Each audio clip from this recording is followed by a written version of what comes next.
TTD అంశంపై మంత్రి నిమ్మల రామానాయుడు కూడా స్పందించారు. వైసీపీపై తీవ్ర విమర్శలు చేశారు. ఆయన కుల మతాలను రెచ్చగొట్టి లబ్ధి పొందాలని వైసీపీ చూస్తోంది అంటూ విమర్శించారు.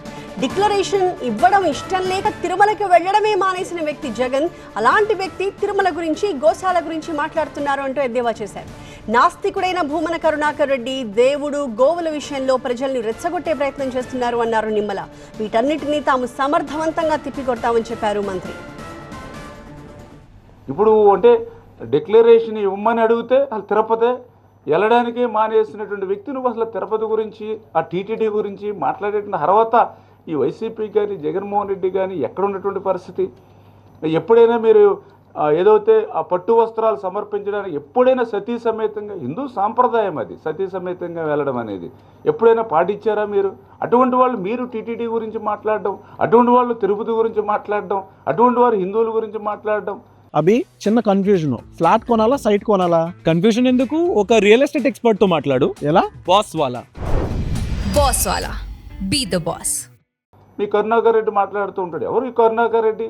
పూర్తిగా నాస్తికుడు, దేవుడిని నమ్మను అన్నటువంటి వ్యక్తి కరుణాకర్ రెడ్డి.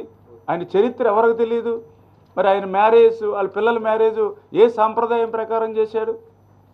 మీరందరూ సోషల్ మీడియాలో అన్నీ చూశారు. మీరు అన్ని క్రిస్టియన్ మ్యారేజ్లో చేసిన వ్యక్తులు. మరి నిన్న కూడా ఈఓ ఎవరైతే టీటీడీ ఈఓ నిన్న చాలా క్లియర్గా ప్రెస్ పెట్టి ఫొటోస్ ఆధారాలతో సహా చూపించారు. 5 సంవత్సరాల వైసీపీ పాలనలో ఏ రకంగా గోశాలలో మరి ఆ రోజు ఆ గోమాతలు చనిపోవడం కానీ, సరిగ్గా ఆ గోమాతలకు వేసేటువంటి పశు దానాన్ని కూడా గత వైసీపీ నాయకులు ప్రభుత్వాలు ఏ రకంగా దోపిడీ చేశారో ఆ రోజు చూసినటువంటి పరిస్థితి.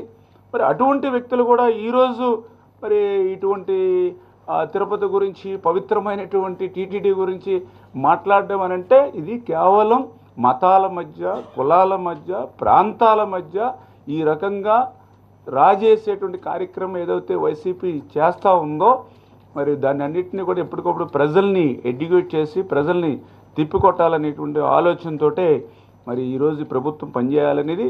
అదేవిధంగా ఏదైతే